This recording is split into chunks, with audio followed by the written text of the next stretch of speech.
Hello students. Last class में हम लोगों ने वेक्टर पढ़ा था। तो वेक्टर में मैंने क्या क्या सिखाया था आपको। Triangle law of vector addition, उसको मैंने ग्राफिकल मेथड से भी बताया था और एनालिटिकल मेथड। ग्राफिकल मेथड में मैंने ग्राफ बनाकर दिखाया और एनालिटिकल मेथड में मैंने एक्सप्रेशन ऑब्टेन करके दिखाया। एक बार मैं फिर से रिपीट कर देता हूँ। तो मैंने क्या सिखाया था कि triangle law of vector addition, इसमें क्या करते हैं, दो वेक्टर लेते हैं, दोनों को हेड टेल से कनेक्ट करते हैं।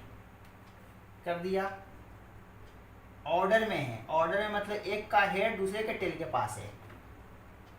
अगर ये किसी ट्राइंगल के साइड की तरह ट्रीट करें दोनों वेक्टर को, तो तीसरा साइड अपोजिट ऑर्डर में, ऑर्डर में ये होता, अपोजिट ऑर्डर ये है, अपोजिट ऑर्डर में दोनों के वेक्टर सम, जिसको रिजल्टेंट भी बोलते हैं, को रिप्रेजेंट करता है। तो ट्राइंगल लॉ यही है, triangle law of vector addition. Graphical method ये था और मैंने एक्सप्रेशन ऑब्टेन करके बताया था इसका मैग्नीट्यूड, इस रिजल्टेंट का मैग्नीट्यूड, रिजल्टेंट का मैग्नीट्यूड मतलब इसका मैग्नीट्यूड बताया था। इसका मैग्नीट्यूड मतलब ये लेंथ, रिजल्टेंट का लेंथ कितना। तो वो क्या आया था, ए स्क्वायर रिजल्टेंट वेक्टर का magnitude A square plus B square plus 2ab cos theta का अंडर रूट, जहाँ थीटा क्या था, वेक्टर ए और वेक्टर बी के बीच का एंगल। क्लियर है। तो थीटा वेक्टर ए और वेक्टर बी के बीच का एंगल है, यहीं तक मैंने फाइंड किया था।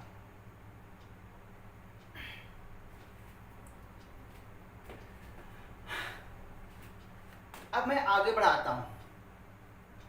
अच्छा, कभी आपसे पूछ दे, ट्राइंगल लॉ आपको मैंने सिखा दिया, अगर मैं ऐसे दे दूं आपको,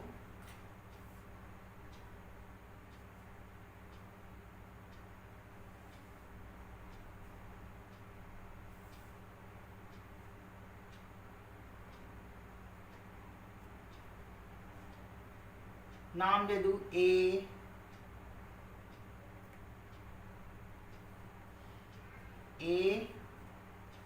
बी वेक्टर सी वेक्टर, मैं ऐसा नाम दे दूं, तो अब जैसे वहां पर लिखते थे resultant equal to A plus B, तो यहां पर रिजल्टेंट की जगह चाहे वो सी हो जाए, चाहे ए हो जाए, चाहे बी हो जाए, ए बी सी में से कोई रिजल्टेंट है, तो मैं कैसे लिखूं, इन तीनों को रिजल्ट लिखना है।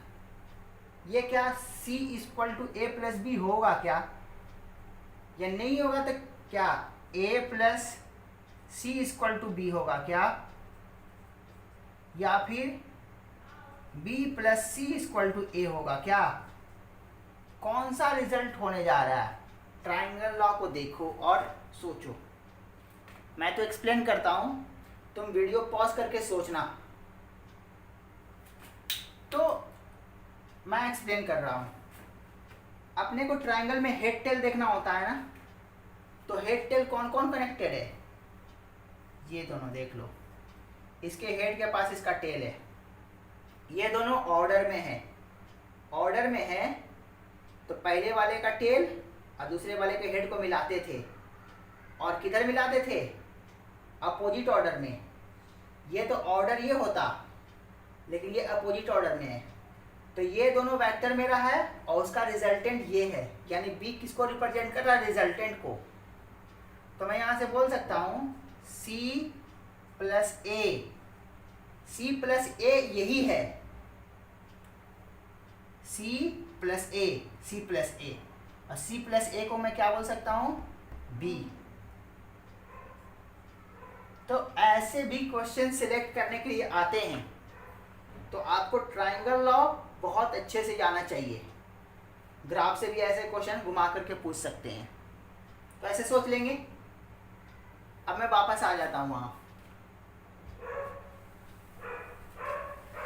अपना रिजल्टेंट का मैग्नीट्यूड, अगर ए का मैग्नीट्यूड बी का मैग्नीट्यूड फिक्स है तो रिजल्टेंट का मैग्नीट्यूड किस पर डिपेंड कर रहा है? दोनों के बीच का एंगल क्या रख रहा हूं मैं, इसी पर डिपेंड कर रहा है ना। अब मैं चाहता हूं कि रिजल्टेंट का मैग्नीट्यूड मेरा मैक्सिमम हो, रिजल्टेंट का मैग्नीट्यूड मैक्सिमम हो। तो मैक्सिमम करना है तो ये सब तो फिक्स है, कॉस थीटा का वैल्यू मैक्सिमम रखना पड़ेगा और कॉस थीटा का मैक्सिमम वैल्यू होता है 1। तो मैक्सिमम करने के लिए कॉस थीटा को मैं 1 करूंगा तो कितना हो जाएगा? 2ab कॉस थीटा की जगह 1, और ये क्या हो गया? A square plus B square plus 2ab, A plus B का स्क्वायर का अंडर रूट, जो कि क्या बनेगा? मतलब दो वेक्टर के रिजल्टेंट का मैक्सिमम मैग्नीट्यूड कितना? दोनों के मैग्नीट्यूड का सम। याद करो मैंने एग्जांपल किया था, ए को बोल दिया था 2, ए का मैग्नीट्यूड को, बी का मैग्नीट्यूड को 3। तो रिजल्टेंट का मैक्सिमम मैग्नीट्यूड कितना? 2 प्लस 3 5। मैक्सिमम मैग्नीट्यूड कितना बनेगा? 5। अगर मैं ए को 2 और बी को 3 लूँ तो एग्जांपल में ले रहा हूं ये जनरल क्या हो गया? रिजल्टेंट का मैग्नीट्यूड मैक्सिमम क्या होगा? पहले का मैग्नीट्यूड प्लस दूसरे का मैग्नीट्यूड। अब मैं क्या देखना चाहता हूं? मिनिमम कितना, मिनिमम कितना? तो कॉस, इसका मिनिमम वैल्यू करना है तो कॉस थीटा का मिनिमम। अच्छा पहले इसको थोड़ा सा और बात कर लेते हैं, मैक्सिमम वाला का ही बात करते हैं थोड़ा। ये आया ऐसा मैक्सिमम का मैग्नीट्यूड ये, तो मैंने कॉस थीटा को कितना लिया था? 1 लिया था। मतलब इसका मतलब थीटा कितना? 0 डिग्री। इसका मतलब है कि जब दोनों वेक्टर के बीच का एंगल 0 हो, मतलब दोनों वेक्टर जब एक ही डायरेक्शन में हो, तो रिजल्टेंट का मैग्नीट्यूड मैक्सिमम होता है। बहुत क्लियर होना चाहिए। रिजल्टेंट का मैग्नीट्यूड मैक्सिमम कब होगा? जब दोनों के बीच का एंगल 0 डिग्री हो, मतलब दोनों एक ही डायरेक्शन में हो। तो दोनों को मैं सिंपली ऐड कर दूंगा। इसीलिए तो हम लोग कहते थे यहाँ 5 न्यूटन का फोर्स लगाया, यहाँ 6 न्यूटन का फोर्स लगाया। अब मैं पूछूंगा नेट फोर्स कितना? तो दोनों एक ही डायरेक्शन में है, फोर्स वेक्टर क्वांटिटी है, तो वेक्टर के तरीके से ऐड करेंगे। तो ये 6 और ये 5 दोनों एक ही डायरेक्शन में है, तो नेट फोर्स कितना हो जाएगा? 6 + 5, क्योंकि डायरेक्शन एक है तो ऐड कर देंगे। तो ये क्या बता रहा है कि मैक्सिमम मैग्नीट्यूड दो वेक्टर का कब होता है? जब दोनों का डायरेक्शन एक ही हो। और वो कितना होता है? दोनों को सिंपली ऐड कर देते हैं। यानी कि ये A और ये B, तो A + B का मैग्नीट्यूड कितना हो जाएगा? A + B, ये हो जाएगा। क्योंकि ये 2 और ये 3 तो ये 5 तो होगा ही। क्लियर है? 2 + 3 5। अब वापस आते हैं मिनिमम पर। अगर अपने को मिनिमम फाइंड करना है तो cos थीटा का वैल्यू, मिनिमम वैल्यू -1 होता है। -1 होगा तो a² + b² - 2ab, a - b का होल स्क्वायर का अंडर रूट। अब अपने को यहाँ पता नहीं है, अगर ऐसे देखें तो रूट हटाएंगे तो इससे लिखेंगे। ऐसे लिखने का मतलब अगर b बड़ा हो गया a से, तब तो ये निगेटिव आ जाएगा, और निगेटिव होना नहीं चाहिए। तो अपने को नहीं पता कि a बड़ा कि b बड़ा, तो a बड़ा तो a - b, और b बड़ा हो जाए a से तो b - a लिखेंगे। इसको लिखने का दूसरा तरीका ये है कि इस पर मॉडुलस लगा दो। मॉडुलस लगाने का मतलब पॉजिटिव। अगर a बड़ा है तो a - b तो पॉजिटिव आएगा ही, लेकिन अगर b बड़ा हो गया a से तो निगेटिव आ जाएगा। तो निगेटिव आ जाएगा तो मॉडुलस लगा देंगे तो पॉजिटिव आ जाएगा। तो इसको ऐसे भी लिख सकते हैं, नहीं तो तुम ऐसे लिखो या b - a। ये कब लिखेंगे? जब a बड़ा होगा b से, जब b बड़ा होगा तो b - a लिखेंगे। जैसे सोचना वैसे सोचो, मॉडुलस से सोचो या ऐसे सोच लो। अब ए का वैल्यू मान लो सपोज मैग्नीट्यूड मैंने 2 लिया था और बी का मैग्नीट्यूड मैंने कितना लिया था 3। तो रिजल्टेंट, दो वेक्टर के रिजल्टेंट का मिनिमम मैग्नीट्यूड कितना 3 - 2 1, 3 - 2 1। मिनिमम मैग्नीट्यूड कितना मिलेगा? अगर ए का वैल्यू 2 और बी का वैल्यू 3 है तो 1 आएगा। Maximum 5, minimum 1। अच्छा ऐसा लिए ये आया तो मैंने थीटा को क्या लिया था? कॉस थीटा को -1।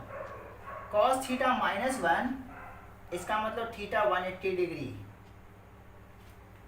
तो दो वेक्टर के रिजल्टेंट का मैग्नीट्यूड मिनिमम कब होगा? जब दोनों के बीच का एंगल 180 हो। 180 कहने का मतलब ये इधर है, ये 0 डिग्री एंगल है, दोनों तो एक ही तरफ है। अगर मैं बी इधर कर दूं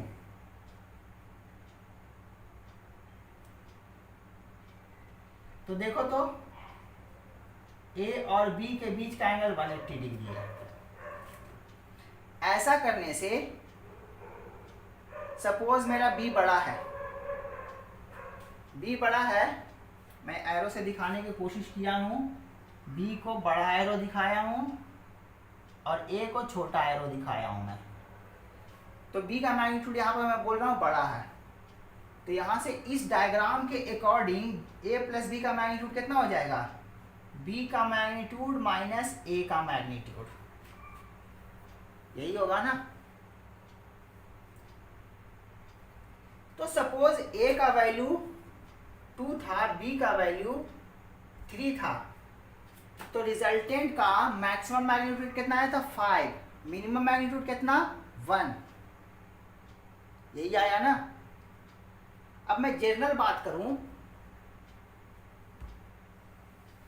जनरल बात करूं तो कैसे बोलूंगा?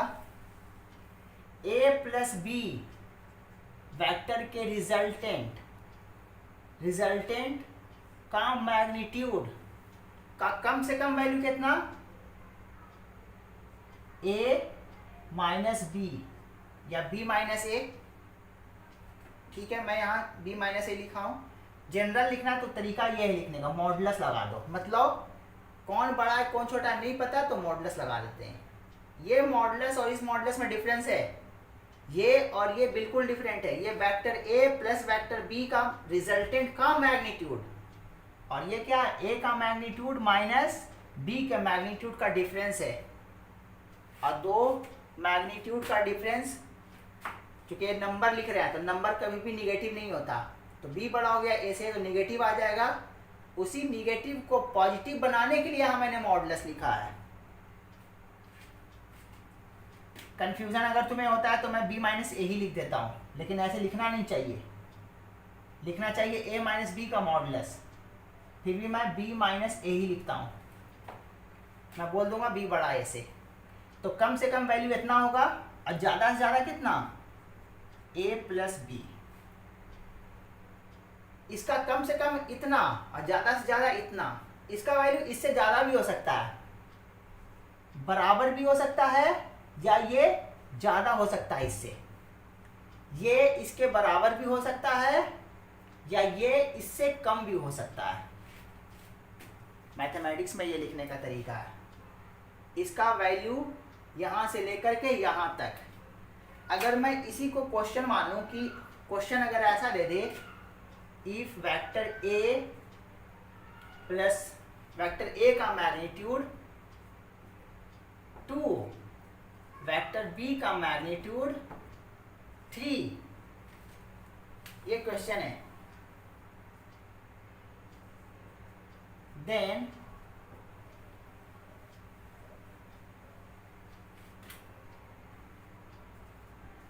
which of the following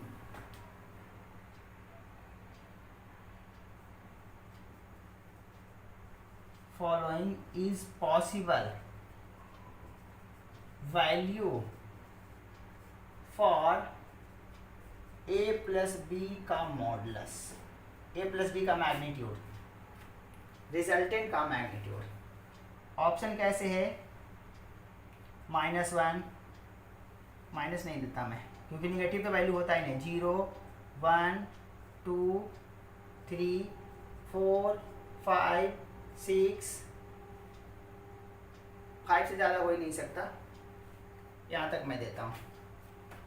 अब देखो तो कम से कम वैल्यू कितना 1, 3 - 2 1, कम से कम वैल्यू कितना, मिनिमम कितना 1, मैक्सिमम कितना 5, मैक्सिमम 5, मिनिमम 1, और 1 से 5 के बीच कुछ भी हो सकता है वो एंगल के अकॉर्डिंग। जब एंगल 180 था तो 1, एंगल 0 डिग्री था तो 5, 0 से 180 के बीच वैल्यू करूंगा तो 1 से 5 तक इनफाइनाइट वैल्यूज मिलेगा, क्योंकि जैसा एंगल मैं रखूंगा उसके अकॉर्डिंग। तो 1 से 5 के बीच इतना ही नहीं, इनफाइनाइट वैल्यूज मिलेंगे हमें। मतलब कौन कौन पॉसिबल है, 1 से लेकर 5 तक जो भी आ रहा है, तो यहाँ के अकॉर्डिंग 1 2 3 4 5 ये वैल्यूज पॉसिबल है। आपसे और भी सिंपल क्वेश्चन पूछ सकता है कि ए का मैग्नीट्यूड इतना है, बी का मैग्नीट्यूड इतना है, और अगर रिजल्टेंट का मैग्नीट्यूड, दोनों के रिजल्टेंट का मैग्नीट्यूड 5 है तो दोनों के बीच का एंगल बताओ। तो वो तो अपने को पहले से पता है, ऐसा कब होता है जब 0 डिग्री एंगल होता है। बोल देगा कि रिजल्टेंट का मैग्नीट्यूड 1 आया तो थीटा बताओ, तो थीटा कितना है 180 है, क्योंकि पहले से हम लोगों ने फाइंड किया है।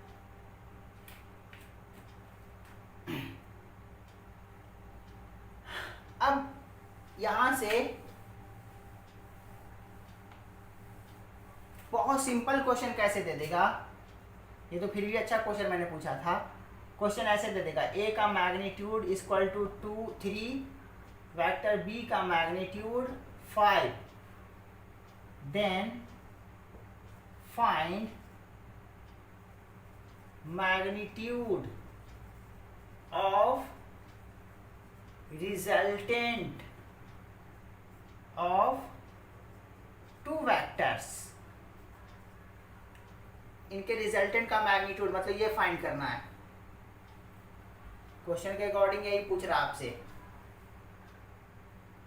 इफ कंडीशन क्या है, फर्स्ट में theta equal to 0 degree, second में थीटा इक्वल टू 30 डिग्री,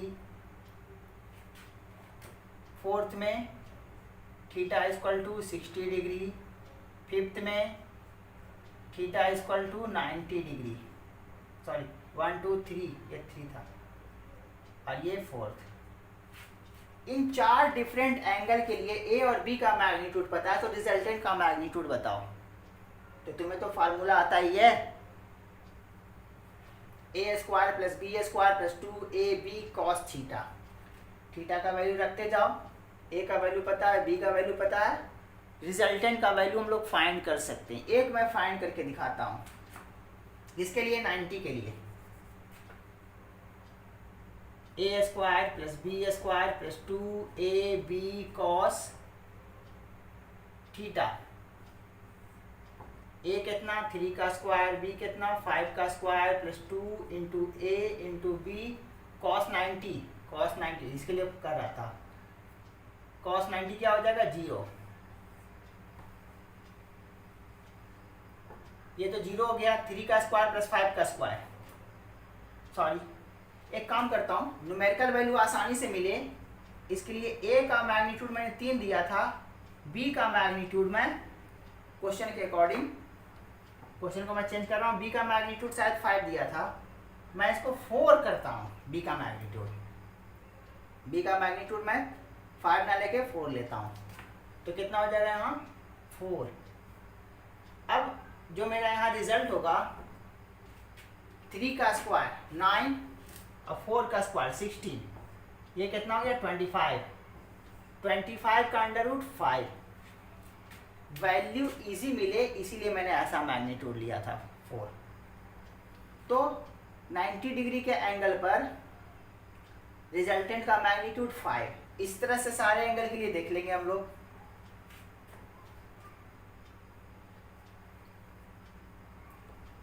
तो ये सब क्वेश्चन सॉल्व कर लेना। अब आगे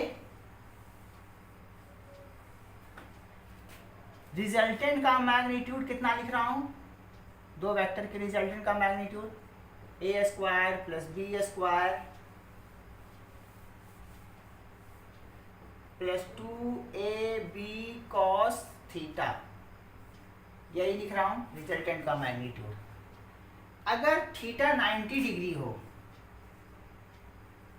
यानी कि दोनों वेक्टर परपेंडिकुलर हो,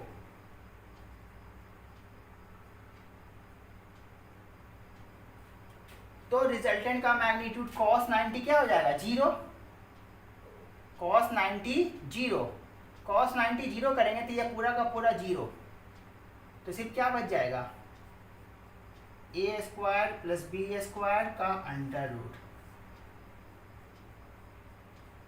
मैं क्या सिखाना चाह रहा हूं कि कभी भी दो वेक्टर परपेंडिकुलर रहे तो रिजल्टेंट का मैग्नीट्यूड का जनरल फार्मूला नहीं लिखेंगे, डायरेक्ट ये फार्मूला लिखेंगे, क्योंकि पता है कि cos 90 क्या कर देगा, इसको 0 कर देगा। तो दो वेक्टर का बीच का एंगल 90 डिग्री हो तो रिजल्टेंट का मैग्नीट्यूड का फार्मूला ये लिखा करेंगे डायरेक्ट, अब क्योंकि 2ab cos 90 0। क्लियर है? तो ये हम लोगों ने सीख लिया।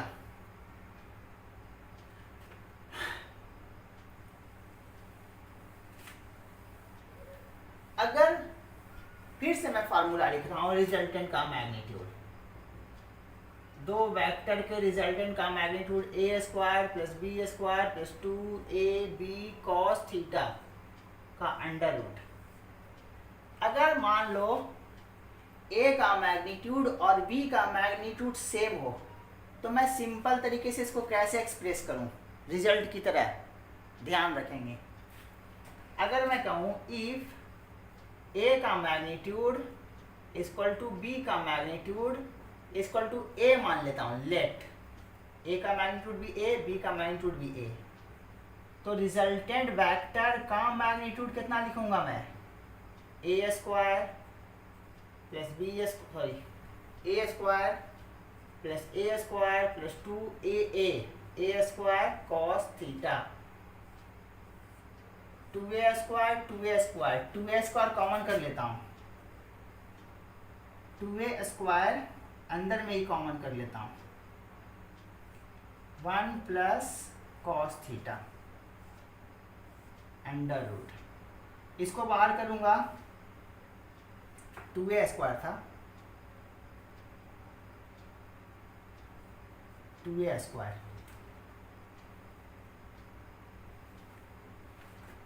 तो 2a स्क्वायर को रूट से बाहर करूंगा तो क्या आ जाएगा, रूट 2a, और अंदर में क्या हो जाएगा 1 प्लस cos थीटा। याद करो बेसिक मैथ में मैंने क्या सिखाया था, इसको इस तरह से मैं लिखना चाहता हूं कि 1 कैंसिल हो जाए और पूरा का पूरा रूट से बाहर आ जाए। तो cos 2 थीटा का formula 1 minus 2 sine square theta बताया था, या 2 cos स्क्वायर थीटा माइनस 1। अगर मैं यहाँ 2 थीटा तो यहाँ थीटा, यहाँ थीटा तो यहाँ थीटा बाई 2, याद आया। अब मैं ये वाला रखूंगा तो 1 कैंसिल नहीं होगा, अगर ये रखूंगा तो 1 कैंसिल हो जाएगा और सिर्फ ये बच जाएगा, फिर रूट से इसको बाहर कर लूंगा तो क्या होगा,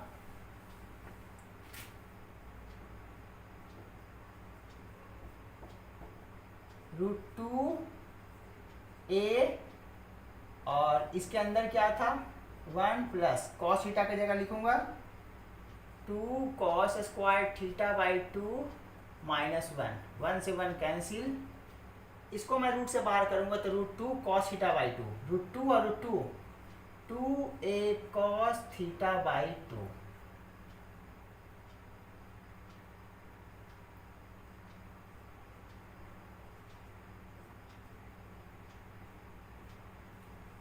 जब दोनों वेक्टर का मैग्नीट्यूड सेम हो तो रिजल्टेंट का वैल्यू डायरेक्ट अब यहां से लिखेंगे। इस रिजल्ट का यूज कर सकते हो तुम डायरेक्ट, क्योंकि फिर तुम्हें सॉल्व करने से बचने के लिए ये डायरेक्ट लिखा करो। जैसे बोल दे ए का मैग्नीट्यूड 4, बी का मैग्नीट्यूड भी 4 और दोनों के बीच का एंगल 60 डिग्री है थीटा, तो रिजल्टेंट का मैग्नीट्यूड कितना होगा? तो रिजल्टेंट का मैग्नीट्यूड, दोनों जब मैग्नीट्यूड में सेम है तो 2 into 4 cos theta by 2 cos 30, 8 into cos 30 का वैल्यू कितना? कॉस 30 का वैल्यू √3/2। कितना आसानी से लिख दिया।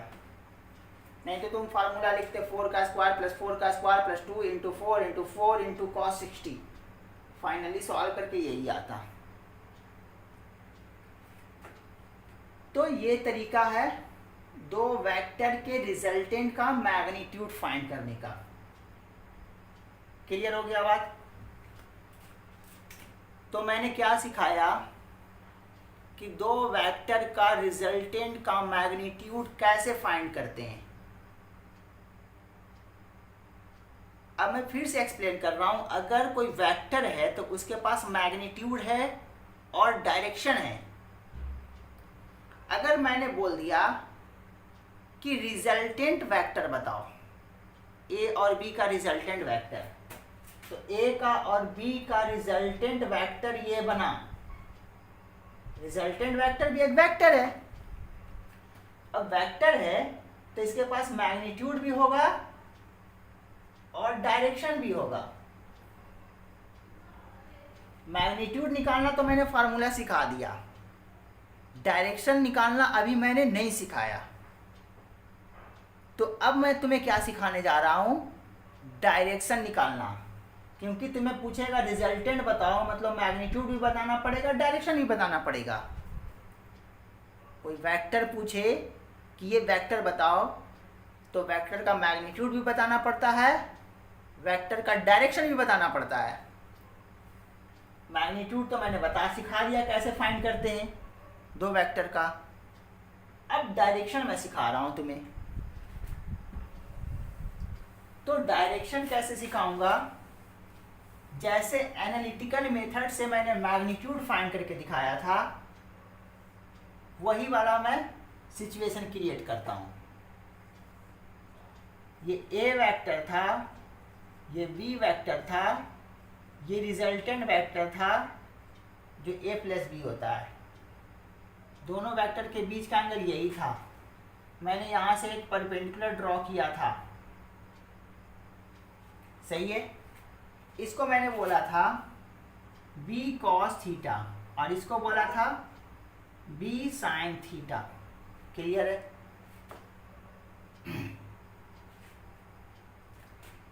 रिजल्टेंट यही है ना, तो इसका डायरेक्शन क्या? तो डायरेक्शन, रिजल्टेंट का डायरेक्शन बताने के लिए अगर मैं ये बता दूं कि रिजल्टेंट वेक्टर ए से अल्फा एंगल पर है, मैं ये बोल दूं कि रिजल्टेंट वेक्टर ए से अल्फा एंगल पर है, मतलब रिजल्टेंट का मैंने डायरेक्शन बता दिया। अगर अल्फा पता चल गया अपने को तो अगर मैं अल्फा पता कर लूं, मान लो कि 30 डिग्री आ गया अल्फा, तो मैं बोलूंगा कि रिजल्टेंट वेक्टर ए से 30 डिग्री एंगल पर है। डायरेक्शन ऐसे ही बताते हैं। इसका मतलब है कि मैं अल्फा बता दूं, मतलब रिजल्टेंट का डायरेक्शन बता दिया। तो मैं इसको लैंग्वेज में लिख देता हूं। लेट रिजल्टेंट मेक्स, अच्छा मैं हेडिंग लिख देता हूं। करने क्या जा रहा हूं? मैग्नीट्यूड ऑफ वेक्टर मैंने फाइंड करके दिखाया।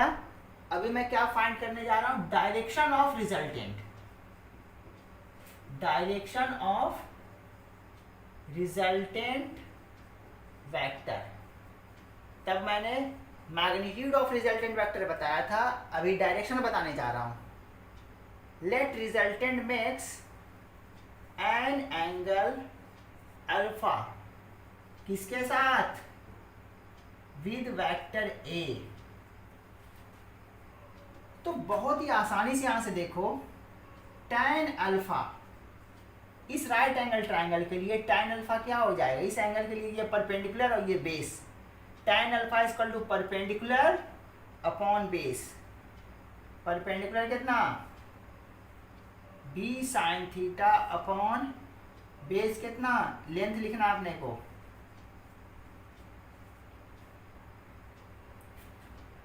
अब यहाँ से b का वैल्यू और थीटा का वैल्यू पुट कर देंगे तो ये वैल्यू मिल जाएगा। सपोज ये आ गया, मान लो कि इसका वैल्यू पुट करने पर b a और थीटा का वैल्यू पुट करने पर √3 आ गया, तो अल्फा कितना हो जाएगा, √3 करने का मतलब ये tan 60 होगा। तो ठीक अल्फा इक्वल टू 60 डिग्री। तो रिजल्टेंट जो वेक्टर ए से अल्फा एंगल बनाता है, तो tan अल्फा को ये लिखते हैं। ये तुम्हें रिजल्ट याद रहना चाहिए जुबान पर, ये रिजल्ट रहना चाहिए। इस रिजल्ट को याद करने का तरीका भी है, क्योंकि सब जगह सिचुएशन यही नहीं रहेगा, लेकिन ये सिचुएशन क्रिएट करना भी बहुत आसान है ना। तुम्हें ये सब सिचुएशन क्रिएट करने आना चाहिए अच्छे से। ये नहीं कि मैंने कर दिया तो बस मेरा ही करना है, मैंने तुम्हें सिखाया तो उसको खुद से करने की कोशिश किया करो। तो ये tan अल्फा कैसे याद रखेंगे, देखो तो मैंने रिजल्टेंट को a से एंगल बनाया, a से एंगल बनाया, इसलिए मैं a नहीं यूज कर रहा हूँ, b यूज कर रहा हूँ, b साइन थीटा। जिससे बना रहा हूँ उसका magnitude plus b cos theta. फिर से मैं बोल रहा हूँ, जिससे एंगल बनाया हूँ उसका मैग्नीट्यूड नहीं यूज कर रहा हूँ, मैं दूसरे वाले का यूज कर रहा हूँ, b sine theta upon a plus b cos theta. ये तुम्हें याद रखना पड़ेगा। तो यहां से जैसे मैंने एक्सप्लेन किया, अगर रिजल्टेंट b के साथ अल्फा एंगल बना रहा होता तो मैं फार्मूला tan अल्फा कैसे लिखता। अगर b के साथ अल्फा बना रहा होता तो फार्मूला लिखता a sign theta upon b plus a cos theta, ऐसे लिखता मैं। अगर b के साथ रिजल्टेंट b के साथ अगर अल्फा एंगल बना रहा होता तो मैं ऐसे लिखता tan अल्फा। तो a के साथ बना रहा तो ऐसा रिलेशन लिख रहा हूं मैं। क्लियर है। अब यहां से मैं आगे क्या सिखाने जा रहा हूं, ये रिजल्ट याद रहना चाहिए।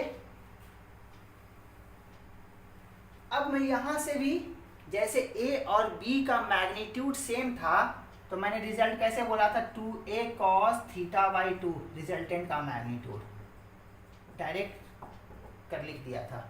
वैसे यहां पर भी डायरेक्ट लिखते हैं।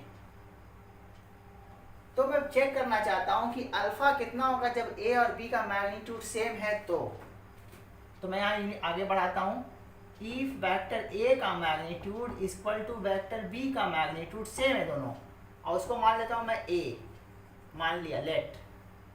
तो tan अल्फा कितना हो जाएगा, a sign theta upon a plus a cos theta. b के जगह भी a, a के जगह भी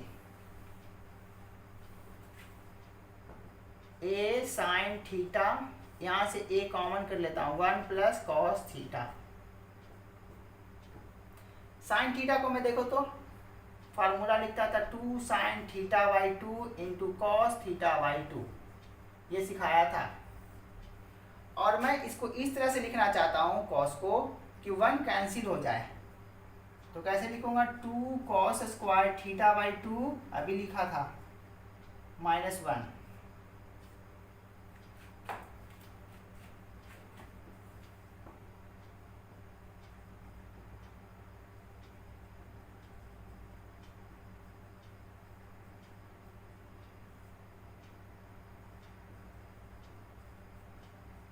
एक cos theta by 2, cos theta by 2 से कैंसिल हो जाएगा, 2 से 2 कैंसिल हो जाएगा, ऊपर sin थीटा बाई 2, नीचे cos theta by 2, sin theta by 2, cos theta by 2, tan theta by 2, tan alpha, यहाँ tan से tan कट नहीं करते, पहले ही बताया हूँ, एंगल को कंपैरिजन करते हैं। tan alpha equal to tan theta by 2, यानी alpha equal to theta by 2।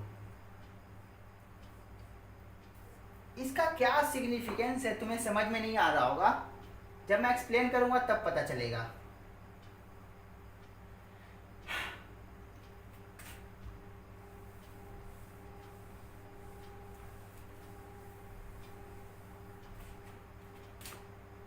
ये वेक्टर A, ये वेक्टर B, यही है ना। रिजल्टेंट कहाँ है, ये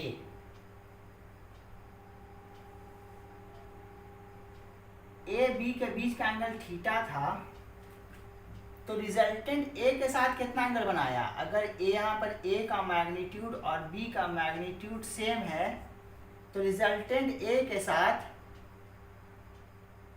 रिजल्टेंट अल्फा जो आया था थीटा बाई 2 आया था, ये थीटा था दोनों के बीच का एंगल। तो ऐसे ही बता देंगे, फार्मूला रटने की जरूरत है क्या। जो फार्मूला बताया था tan alpha equal to B sine theta upon A plus B cos theta, इसकी जरूरत ही नहीं है, अपने को पता है दोनों का मैग्नीट्यूड सेम है, तो जितना दोनों के बीच का एंगल है, रिजल्टेंट ए के साथ उसका आधा एंगल बनाएगा। तो ये तो ऐसे ही बता देंगे जब दोनों का मैग्नीट्यूड अपने को पता है कि सेम है। क्लियर हो गया बात।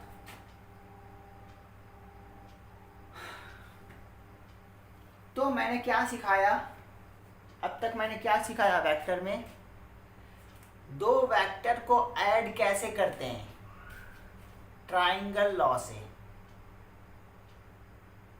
दो वेक्टर को ऐड करने का मेथड क्या बताया, ट्राइंगल लॉ। ट्राइंगल लॉ में मैंने कैसे एक्सप्लेन किया, ग्राफ से भी बताया और फिर एनालिटिकल मेथड से मैंने मैग्नीट्यूड बताया। फिर मैंने रिजल्टेंट जो आया वेक्टर, उसका डायरेक्शन भी सिखाया। मतलब अब तुम रिजल्टेंट वेक्टर बताने के कंडीशन में हो, मैग्नीट्यूड और डायरेक्शन दोनों, अगर दोनों इंडिविजुअल वेक्टर दे दे तो। क्लियर है।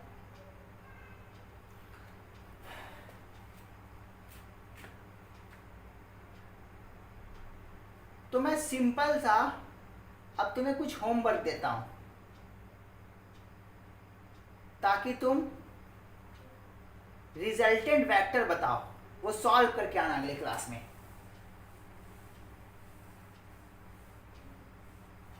मैं क्या कर रहा हूं,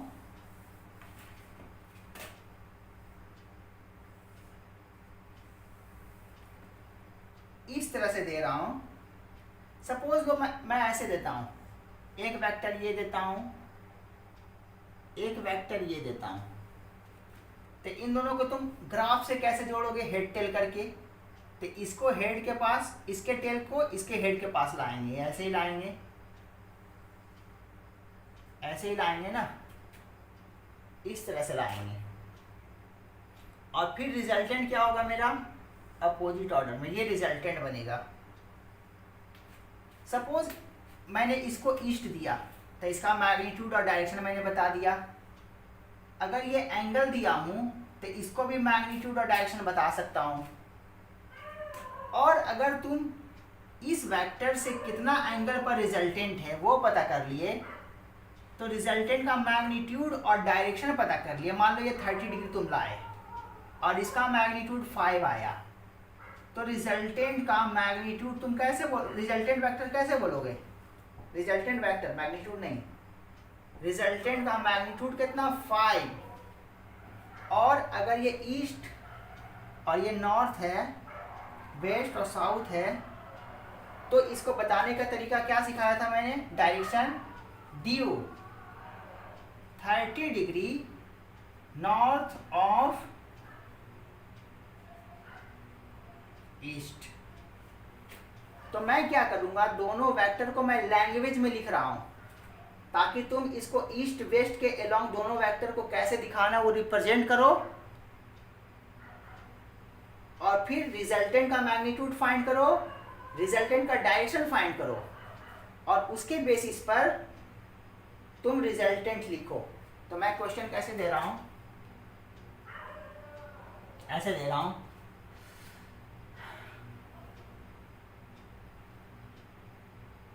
vector A equal to 3 newton, 3 Newton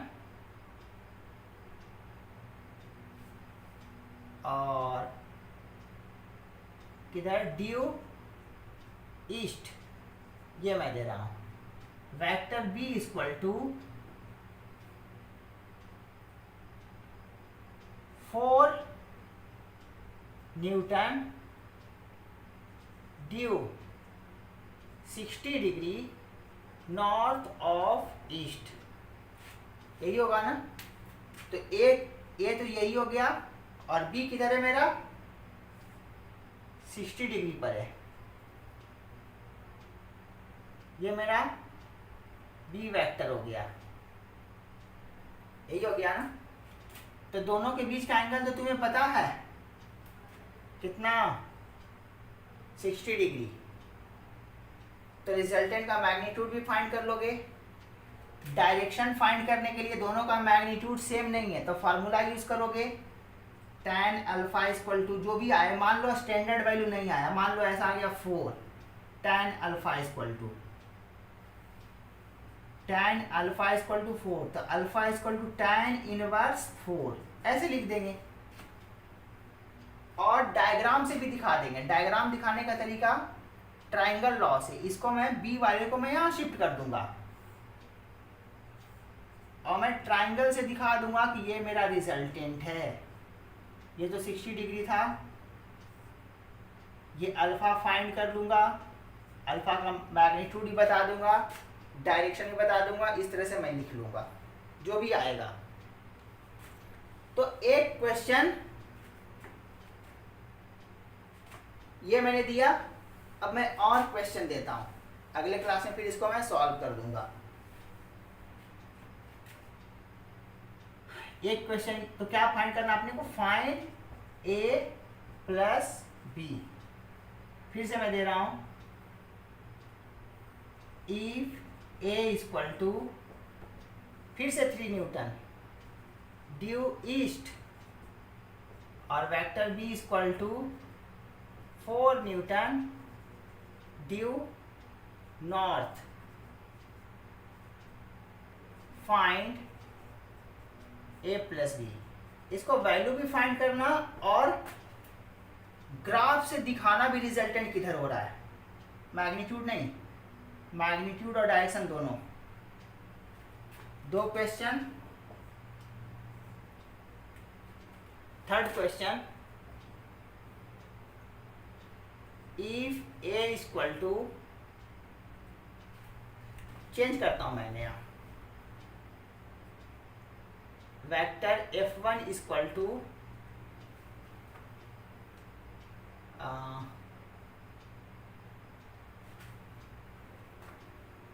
5 Newton,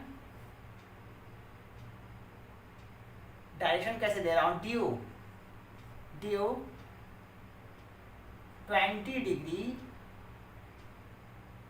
north of east, F2 equal to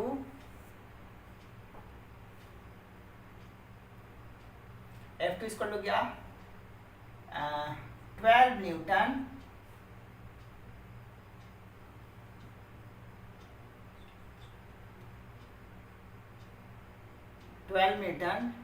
due, direction क्या दे रहा हूं मैं, 70 डिग्री नॉर्थ ऑफ वेस्ट,